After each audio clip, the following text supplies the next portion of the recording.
Hi guys, I'm Shmee, hello and welcome back to the channel where you join me on a beautiful morning here in Italy for a first drive in the brand new Ferrari Roma. Now I went down to Rome for the launch of the car about 9 months ago, and since then I've been looking forward to getting behind the wheel to experience what it's like. Today I will take you for an in-depth look. We'll go through all of the details and the new features that Ferrari have introduced for their new GT model, expanding their lineup, and then it'll be time to start it up and take it on out to experience a drive in the new Ferrari Roma.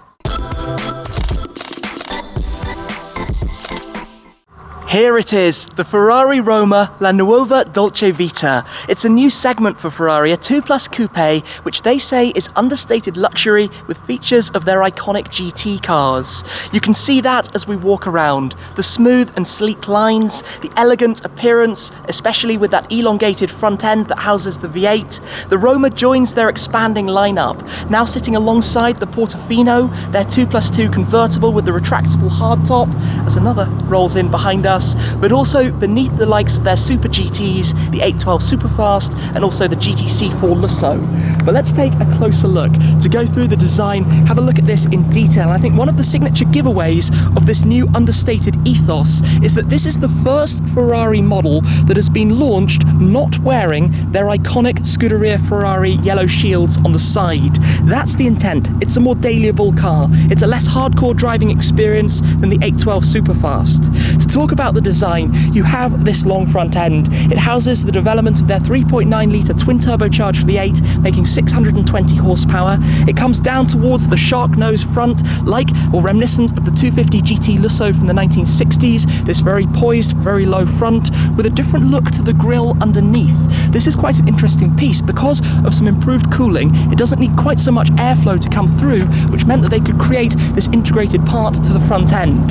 This particular car is Rosso Portofino and has a stunning interior. Have a look at this in the light cream with all of the new technology. You've got the 16-inch curved dashboard display, you've got the central infotainment as well, a lot of new controls and commands. The HMI that was effectively introduced with the SF90 Stradale and has found its way down into this car. But one of the coolest things I would like to show you quickly is actually the key, which is now, like the badge, worn on the bonnet. You have this lovely enamel badge. There's a place to keep it on the inside, the leather back, and you can see, press twice to open the boot, once to unlock, and once to lock, and the Roma badge at the bottom. I think that is a really, really nice detail.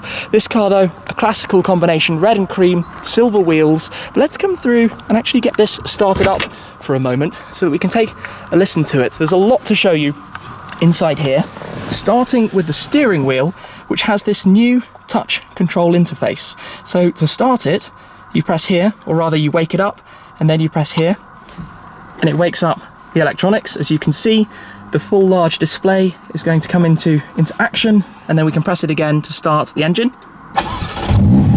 which makes a completely different sound to what we have heard before.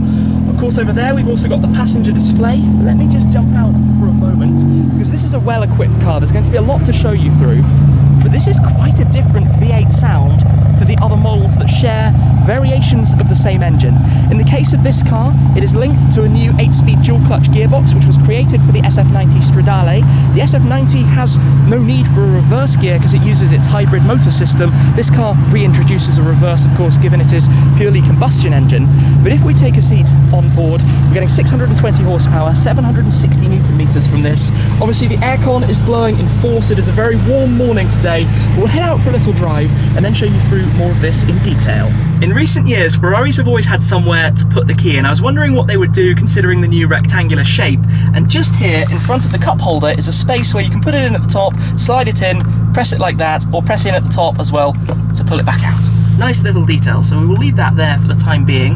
In the center console as well, you have this piece reminiscent of an old H pattern, which was introduced on the SF90 Stradale, where you have reverse, automatic manual, and launch control. To go into gear with the 8-speed dual clutch, you basically just pull the paddle, and you have all of the controls on the steering wheel. The idea is to keep your eyes on the road, your hands on the wheel, and everything is easily accessible. They did a lot of research and work into making sure all of that could come together. So we will get on the move out of this very, very lovely square where we've actually started off. It is a hot day. I think it's only going to get even hotter, but even on these cobblestones, as a start, the ride is smooth and gentle. But this is something else that's changed. So the Manettino now has 5 stages. We're in sport, you can go down towards comfort or all the way down into wet. You can then press this and it's the bumpy road mode. So if you're up into sport and you give it a press, it will tell us on the screen, bumpy road, which is where you can soften the suspension even further. We've been advised that the local roads are very, very slippery, so we will pop it into wet for the moment, just to enjoy a slightly smoother ride. So this interface has all been introduced with the SF90 Stradale, and there's going to be a lot to learn about it. This is still a prototype beta version, so it will get faster and sharper, they tell us, for the final production cars. But the way you have these cabins with the accents, the red stripe that runs around, and also for the passenger zone in front of the display over there, it makes it feel like a very, very, very nice cabin. It's a really comfortable place, great visibility. We've got 360 cameras as well when you go into reverse to help with parking. The view backwards, I have to say, is not necessarily the best. If you have a quick look back there, it's a very sloped rear window. It houses an integrated spoiler at the back of it, and it means that it's a little bit awkward to actually see all the way back out. The engine has a distinct burble to it. It's a different sound that I'm listening to right now, like I said, to that you find in the other models, which I didn't expect. It's a heavy rework, obviously, with the new gearbox as well, and a different application, making this car more of a daily driver, more of a usable thing, more of a car that isn't so intimidating. You know, the big Ferrari cars like the 812, the Super GTs, are quite scary cars to become accustomed to and to daily drive. This is one that if you ordered it in a more subtle colour, I mean, even this is very smart, but if you ordered it in black, grey, silver, or even white perhaps, would give a more subtle appearance and wouldn't stand out and shout that it's an angry, noisy Ferrari. Driving initially feels good, feels comfortable. Like I said, we are in wet mode, but my instinct is to go up through comfort. I think we'll drive it in sport. With this, I can go into manual, so if I do that, it will stay in manual. Oh, there's a nice animation as well, you can just see when you select there. Oh, good feel on the shifters. More of a firm click needed than on other models. They have a different feel overall. There's a good amount of sound out of it. They had to do a lot of work with the new cars, with OPFs, to go through the exhaust, decreasing the size of the catalytic converters, basically so that they could keep some sound out of it. And I have to say, you do feel like you can feel that. We'll get on it a little bit when we find some nice twistier roads to enjoy. Initial impressions though are that this is everything I hoped it was going to be. While I'm pulled over for a second, and thankfully the sun has gone behind some clouds, I'm wearing the new limited edition Shmee 150 and Future Wear sunglasses. Made from carbon fibre with the cerulean blue lenses and the Shmee 150 logo on the side. There are only 100 sets of these in total. You'll find the link to go and see more about those down below. For now, let's hop back on board the car. Out onto some twisty roads then, in some spectacular scenery, a beautiful place to drive. Might not necessarily be the smoothest of tarmac, but I tell you what, that is one of the places where this car seems to be excelling, and obviously its primary purpose or its main objective is to be a Grand Tourer. But I tell you, you can tell the Ferrari DNA, there is no hiding that. This is very much a sports car as well, and of course, it is also very, very fast. The shifts aren't quite as enticing as the ones you might find in the naturally aspirated 812 Superfast, but we're talking a car that is, well, 2/3 of the price overall. And driving it around here, it just feels like a delight to drive. Honestly, it's very easy to place. It feels quite small overall, and with this amount of power, it gets a move on unbelievably quickly, as you would probably expect from such a thing. 620 horsepower. I can also spot the active spoiler at the back. When I'm driving, when I'm going through various different states, it moves between its 3 different positions. We'll have a better look at that as well afterwards. And this is at the moment in sport mode with bumpy road. Pressing that makes a huge difference as well to the feel. Now, the steering wheel, this is one of the things you can change. At the moment, by default, you have to press in the middle of the D-pad on the right to wake it up before you can actually do any of the other commands, which takes some getting used to. I would probably turn that off so that I could always activate my functions. The idea being, basically, if you're mid-corner or driving dramatically, you might catch or do something because you have these capacitive buttons for the different controls. I'm really enjoying this car, honestly. This is the natural habitat for it, but some nice twists and turns. Steering feels completely dialed in. It has the latest versions of all of Ferrari's technologies which come together, things like slip slide control, all the different variable managements. And the sound is good as well. If I pop the window down for a second, which are these little toggles just here, pop the window down. It sounds impressive. There's more noise from from this to throw to a deeper V8 sound than I actually thought. I thought with the OPFs it might be, popping the window back up, I thought it might be dampened, you know, we would lose some of that. So that's in sport. We can go up into race. For the first time having race mode in one of Ferrari's GTs, you know, the Lusso and the Portofino don't have that option at all. We've got some open road ahead. It gets even sharper, you can feel the shifts snap even more up into race mode. That's exactly what I like. If I just slow down for a moment, actually have a quick look towards the back, you can see the spoiler is up and it just dropped down. So drop it down actually into first gear, foot down. Yes, undisputably fast, 620 horsepower, 760 newton meters. Simple maths tells you exactly where that's going to go. The car is fairly lightweight, aluminium architecture, and body in white aluminium. And yeah, I mean overall, Ferrari just nail it at the moment with everything. Some funny quirks, you know, I'm not going to lie, these buttons are awkward to use. I love the look of them, I love the interface, and I love the display, but the buttons are a bit fiddly, the screen is a bit fussy, there's a lot going on. You can change it, you can actually, if I wake it up again quickly, have a look at the display here, press View Max, and bring up the navigation system full screen, or go into that view with a larger rev counter up top, or press it again and go back to the mode where we've got different bits of information, but you can cycle across, and anything you're seeing in terms of the lag will go away with the final production versions. So just go over a few bumps here, but overall, I mean, I'm not gonna lie, even I'm tempted. I'm not sure what I would use the Roma for, but it's very enjoyable to drive. It's also a very nimble car, even on the really tight, twisty, tiny roads like we have here. It's so easy to position, to balance, to drive, and yes, the tarmac is super, super slippy, so we have all the traction on at the moment. This is really cool. This car in this location.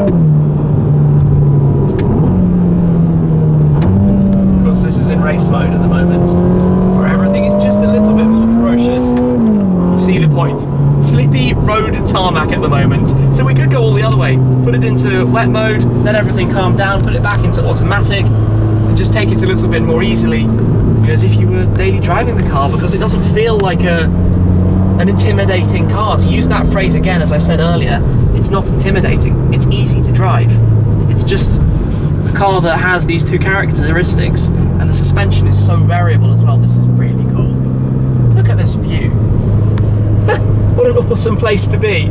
Up here in the sunshine, it is boiling hot, about 40 degrees at the moment, but we've got amazing views. So let's go through a few more details about the Roma, including talking about the design of the car at the back, which is quite a departure from the look of the other modern Ferraris in the lineup.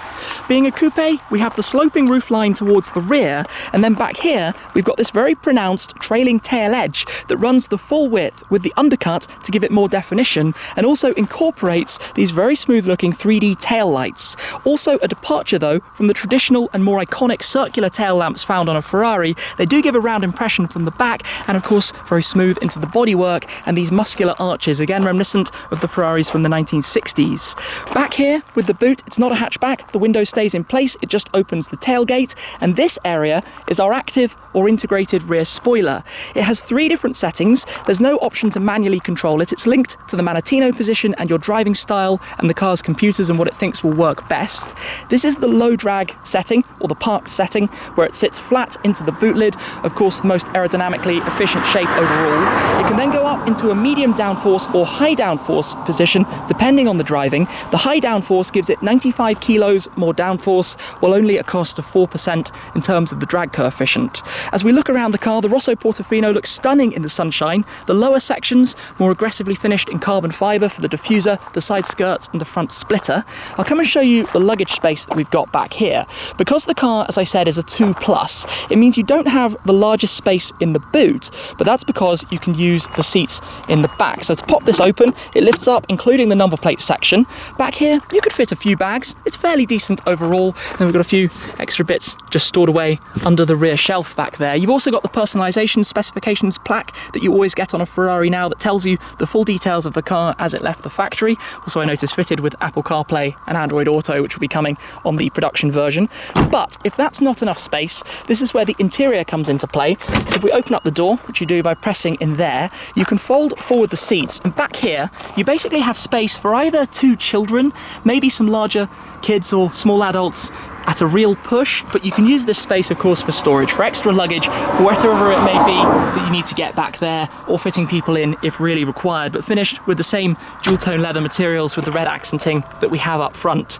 It is however far too hot here, so I need to get back on board and continue the drive, get back in the air conditioning. Our route is taking us out onto the autostrada for a junction, so a section on the motorway, which means I will be able to put the foot down. But when you're shifting and you get that artificial or electronic click out of the system, I hope you can turn that off. I'm not the biggest fan of it. Out on the road though, foot down, up to 7,500 RPM, and this car is undeniably fast. There's no question about it. Obviously 760 Newton meters gives you a lot of push, and the other thing is by having the 8-speed dual clutch as opposed to the 7, it has shorter ratios, a 20% faster shift time up and down, and means that it's a lighter gearbox, 6 kilos lighter overall, with better cooling efficiency, which is why you can have the grille that this car has. As we've got an open stretch though, let me just slow down a notch, enjoy some downshifts. Second gear, put the foot down. Yes, it's really, really quick. It's really, really quick, which is what you expect. But then, and I'm driving obviously in shifting excessively mode, go back into automatic, turn the Manatino back down to comfort mode, maybe your normal setting.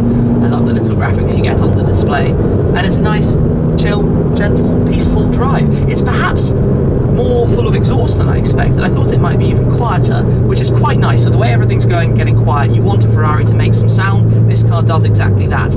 I do think it's a bit confusing with everything that you've got going on. Trying to find some of the buttons on the steering wheel and to use this toggle to bring it to life, to do everything, just takes a bit of work, which means you have to think about it. I know this is a prototype car, so this could improve in terms of response and so forth, but it definitely needs learning. Like when Ferrari first put indicators on the steering wheel. Now that's a given. I guess we know it from other cars and other videos, but indicators up here, your cruise control and lights over to one side, your wipers over to the other side.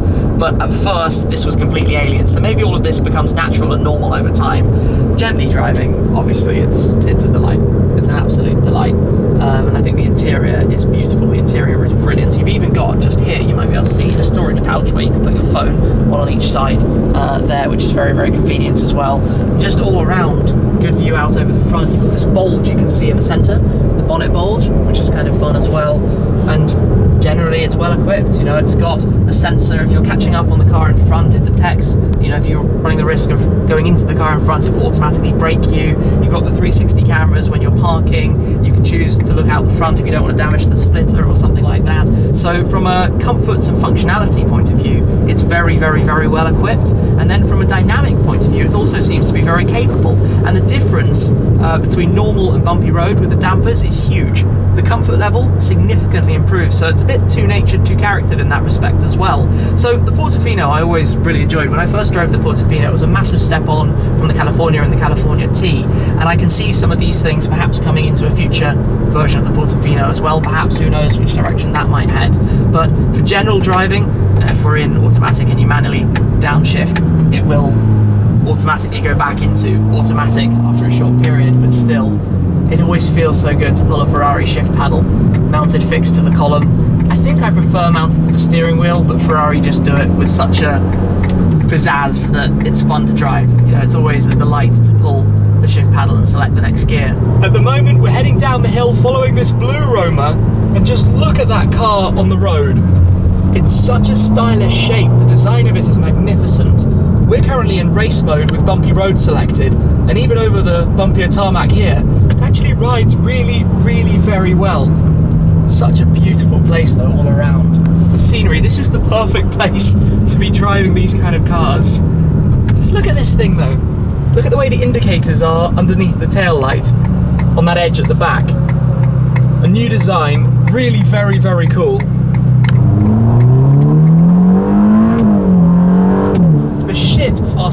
quick. Honestly, that's one of the big things. This new gearbox, lighter, faster, and you can feel that. When you get up to the red line, you do reach the 7,500 very early. The rev counter on the dash actually has a fairly optimistic 10,000 RPM at the top. Unfortunately, it runs out at 7.5. But when you shift up in race mode, the shifts are fantastic, and obviously, like other Ferraris, you can hold down. It will drop the car down through the gears to the lowest possible gear it can take. And then, of course, back on the power. It's so quick. It's so quick the way it goes through the gears. Obviously in comfort mode, it's not quite as aggressive as it is in race, but I do like it in race mode. It drives really, really well. That's where you get some of the sporty characteristics, while still being a comfortable, gentle drive. Great seats, haven't really referred to that. The seating position and the seats themselves are very nice. And obviously you've got plenty of storage and all of the technology you want in a daily car. Things like the adaptive sensors, 360 cameras, all of this helps make a car more usable, and I just think it works really well all together. And on the road, it looks stunning. It looks absolutely stunning. That car in front of us, what a wonderful thing. Now that we're going out onto the Autostrada, I'm hoping we're going to be able to see, there we go, the spoiler at the back. That's into the medium setting, and you can see how it sits up. It goes one further than that as well. But I think we're going to head on past. Just look at that car though on the road. What an elegant, magnificent thing. Now though,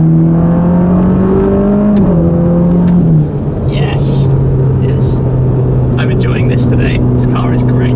It has to be said that this is a very nice lineup of the Romas. Here at the checkpoint, we've got different specifications from the dark grey, the blue, the lighter silvers, and then the two Rosso Portofino cars. This is the one that I've been driving, so let's have a little bit more of a look through this. Before we do though, here at the front, this grille, the entirely new design, I think could be better suited if this was in gloss black to blend through towards the headlights, where like the tail lights, we have a new 3D shape. You've got the running light that strikes through around the outside. There's also a flash of colour on the front splitter, but the way it undercuts back through here makes it look very sharp and very poised. Let's come through though and head inside, see if I can get this started up. So with the key, we can unlock it. It has keyless as well. Pop open the door, take a seat inside here to run through more of the technology and the systems. So you can wake this up, and then when it's awake, you start it. Mission success. So we're currently in race mode. You can hear it actually sounds pretty good. I'm going to close the door just to make the most of the air conditioning. Haven't quite closed it. You've got the electronic release just there. Shut that so I can show you a little bit more, because on the displays we've got a lot of information. As you can see over to the right side at the moment, we've got our vehicle info. Using this touchpad, you can cycle that through the various different screens, your trip info, down to a G meter, or back to the full vehicle info. Then going left to right, you can swipe across to effectively replace those three screens, to move them over the main dashboard and swap them around. You use this, like a D-pad, back and forwards to go through the various modes and settings, bring up your larger navigation screen, or swipe it back to where it was, and of course go through View Max and bring it up even larger if you would like a full 16-inch display of the navigation system. Now it is quite difficult to use it all, but you can see it's fairly intuitive when you start to learn and get more familiar. You can turn this up into ESC off on the Manettino, and you have that great view between the different settings, showing you exactly what mode you're in and how you've got it set up. And then of course you can press it to go into bumpy road mode. So there's a lot of info that you can have on there, which works very well. You've got another capacitive D-pad here for your mirror controls. So you would select the mirror you want to move, and then you would pivot it just by moving up and down using this D-pad control down here. Your light controls and various other functionalities down here as well, including the cameras, which you can bring up, and then you get the full view, the front, back, depending obviously what you'd like to see, the grid lines, and set it all up there as well. Nice clear high resolution camera, which is always a great thing to have right in front of you. We've got the JBL sound system, the memory seats, a button here to release the boot, a small door pocket. You're not going to fit too much in there, but overall it works. Down here, electronic handbrake release, and then this tablet in the center. It does look like a tablet that's just kind of been put here, but it's quite simple in its use. You've got 4 different menus effectively: audio, phone, navi, and climate, where in there it's again pretty intuitive depending how you want to have this set up. Obviously you're going to end up with some fingerprints as we have right now in the sunshine. I apologize that that's quite hard to see before coming down through this beautiful console. I really like the way that they've mixed the dual tone leather with the dividing accents of the red, some finishes to give it a almost classic style look as well, your window switches, and then some emergency lights and a cup holder tucked in just here. and an armrest as well, with a small bit of storage. And we've got a USB port back there and a light as well. Not too much more to say really about the interior. Same for the passenger side, plus of course having the screen where you can have a number of different displays. You can have the performance display where it gives you a live rev counter if you can see that against the sun. Apologise, it's so bright here at the moment, and turn it off or go through other displays, audio, navi, or even settings. The passenger can go through some of the settings for aircon as well, which is all very nice to have over on that side. The roof is leather. We've got red stitching on the sun visors, a few touch controls up here for your motion sensors and alarm and things. And at the back you can see this very high rear shelf, which gives you a very, very narrow view towards the rear, but mostly space for storage. As you can see with my seat in this position, you're not going to fit a sizable adult really right behind me. Now, one thing I haven't shown you guys is the engine. Let's just turn it off. We'll try. We need to activate the steering wheel. There we go. And then turn it off, he says. There we go, shut it off. A little bit fiddly, but we'll come through. The release for the engine in a Ferrari is right in the center under the steering wheel. So let's come round and just have a look at this. I think we're probably going to end up leaving the engines on for the air conditioning. But here we've got the catch, he says. Always a little bit fiddly to find. We've got it. We've got our 3.9 litre twin turbo V8, a work of art. It always is with a Ferrari, sitting low, mid-engine, mounted behind the front axle, critical obviously for weight distribution, balance, and helping make it such a fantastic driving experience. Finished with a plaque towards the front, the airboxes, and always just a wonderful, wonderful thing. 620 horsepower, 760 newton meters of torque, and this is really light. That's a very, very light bonnet, it has to be said. Close that, click it into place. So yes, it has to be said, that was a brilliant day. Some of the cars heading out, some others heading for a quick rest, but a great opportunity to get behind the wheel of the new Ferrari Roma and experience what it's like. It ticks the boxes very well. I think it's fairly indisputed that this is the class leader when it comes to a car like this. A 2 Plus or 2 Plus 2 Grand Touring car with sports car capabilities. I think if it was a one-car super sports car garage, this would probably be the one to have. Ferrari Roma, an awesome, awesome thing. Just a few, perhaps, technicalities with using the interface that will hopefully be refined for the full production cars, and maybe I'd like a black grille at the front, but other than that, enjoy this a lot, and not much to fault it on. Thank you very much for watching, guys. I hope you've enjoyed this video. That is it for now though, and I'll see you again very soon. Cheers!